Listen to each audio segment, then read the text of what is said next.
Hello all, let's make a d20 in SketchUp. Here I have a componented template that I use for a d20. I'm breaking it into subcomponents, which saves a whole lot of time. When you're working on it later, you're doing essentially 1/6 of the work instead of doing the whole face of the die. Here I'm trying to remember how to fit a circle into a quadrilateral, and took me a few tries, but then I remembered how to do it. And you can see how the changes I make to one component are inherited by every component in the model. And once I have one component, I'm copying and pasting it to make a cylinder.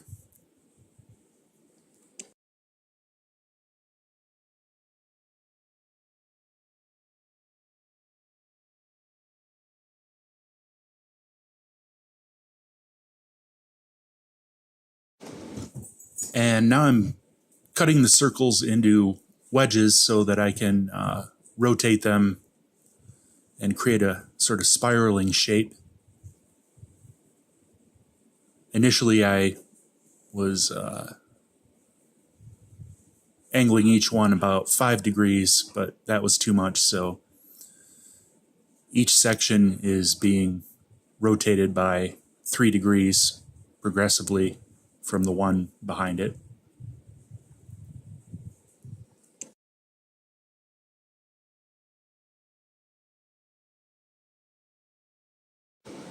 And we have sort of a basic shape coming together. Not really what I want, so I'm going to go back into the sub component and fiddle around with that shape and see what I can get.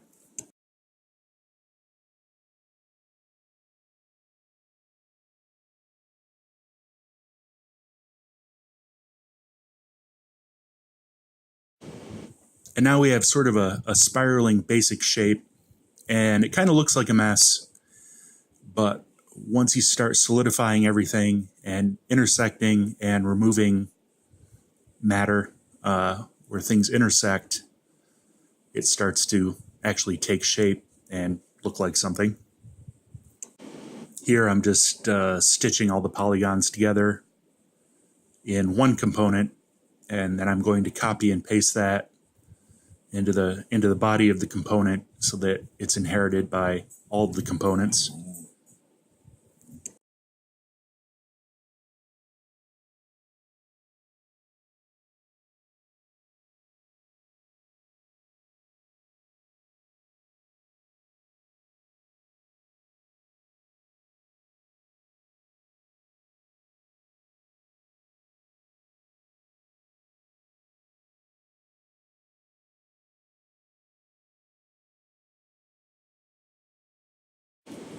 So we end up with sort of an interesting shape, but not quite what I was going for.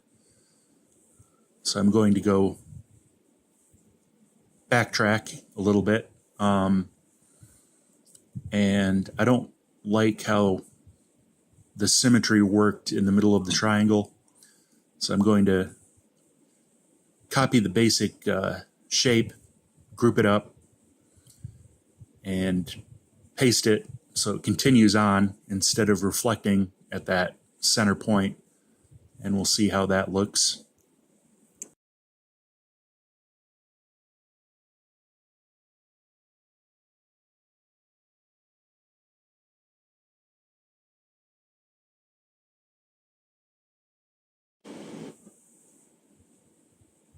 After intersecting it with the basic pyramid shape of one component and trimming away the excess, I'm joining 3 of the subcomponents and cleaning up all the random lines that were generated through the merger.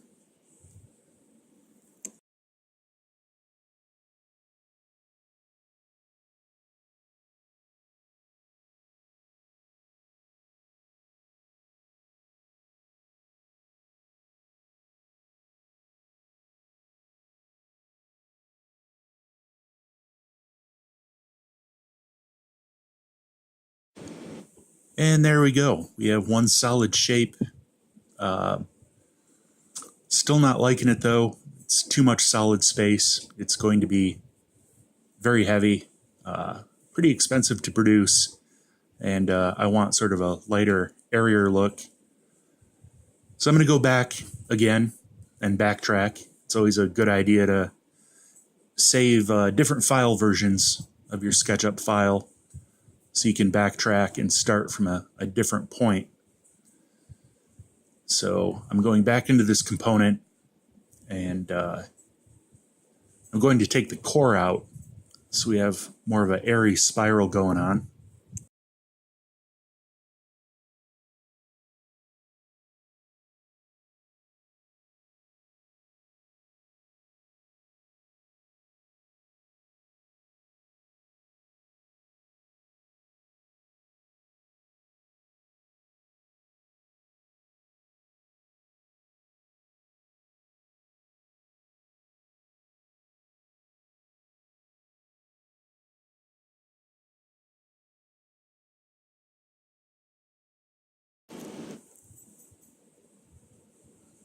So here we have 1/3 of a component that's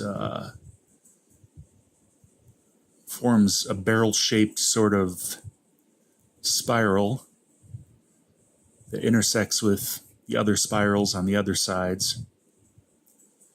And I'm getting a few intersections that I don't like, so I have to backtrack again a little bit. I realized that I needed to extend some of the parts of the spiral out past the original component bounds for them to be able to intersect correctly.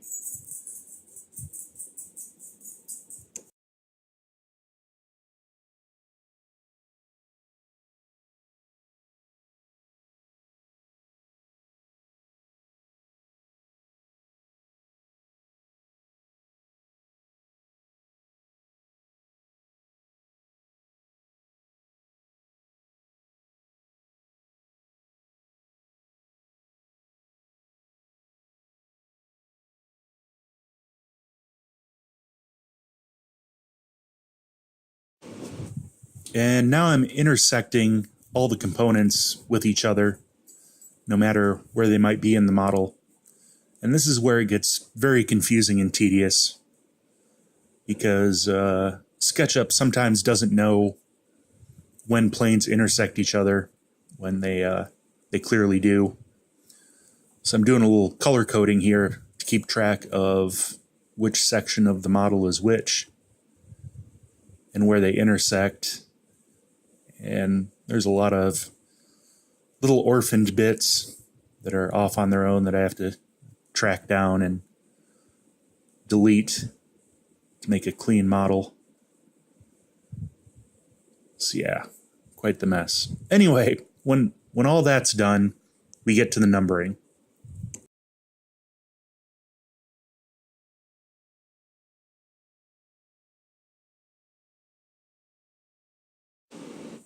I initially thought that I would need some sort of bracing between the numbers on the 2-digit numbers to make it work. I didn't. A little later, I'll remove those. But here, every component has been made unique, and I'm placing 3D text with a sans serif font with a nice consistent width. You have to worry about wall thickness issues. So you want a font. This one's called Aharoni, and it's a very consistent thickness font. Makes it great for producing 3D printed text.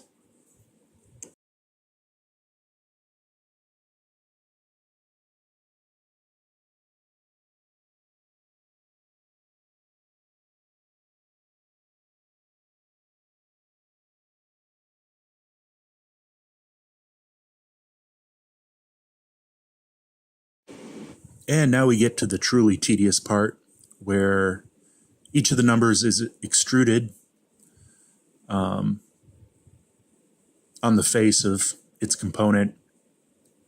and then intersected with the base component, and then you have to remove all the material that's inside the number.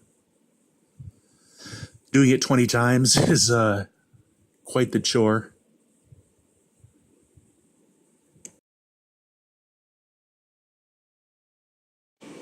Now, to keep the die balanced, I figured out the surface area of the 2-digit numbers versus the number on the opposite side, the 1-digit number, and changed the extrusion depth so that the mass of each numeral would be roughly the same, very, very close, so that you end up with a balanced die.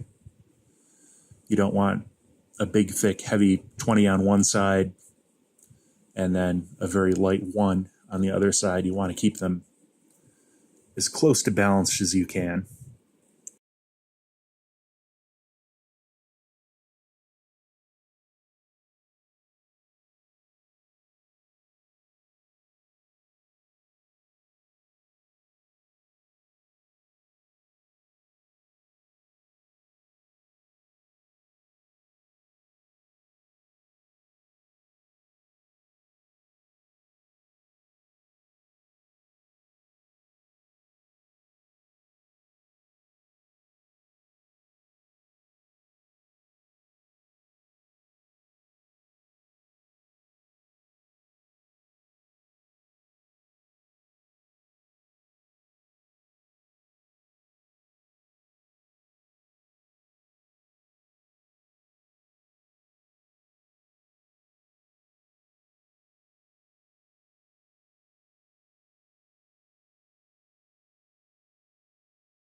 I'm skipping over a lot of this so you don't have to watch the cleanup of 20 numbers.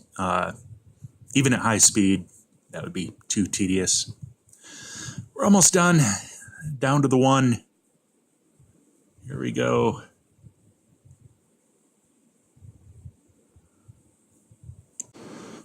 And it's finished, except for the cleanup in Blender to look for any non-manifold triangles, and the upload to Shapeways. I'll see if they'll let me print it.